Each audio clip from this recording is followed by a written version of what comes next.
Ka ta ma'ari. Abincin nan ma dai to koya ake ciki uhu. Awalaikum salam. No. Godiya. Mutumin ya garin. Ya kwana biyu. Alhamdulillah sai godiya. Ya na ganka wani wujiga ne. Wallahi ka dai gani. Ciki na wallahi kan tsaba ban ci abinci ba. Dan Allah babu wani abin taba ni na Allah. Wallahi ba wani ke gama. Dan girman ni kina tun da na yi hamma akalla ta kai 300. Kai mutumina. Da fa yanzu fa lekowa ta fa nan fa na ganka fa da kwanan abinci ba a gaban ka ba. Ni din kuma to ban ganka ba ban ga yana ganka ne? Yanzu abinci nake ci. Wallahi bila.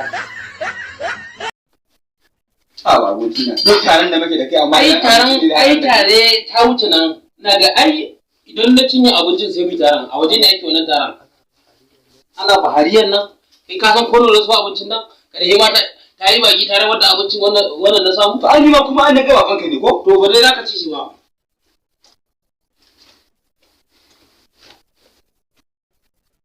Ka ba haɗiye yau. Ci ne. Alƙur'an ba ka yi ba. Don akan abincin da ana bahariyan nan.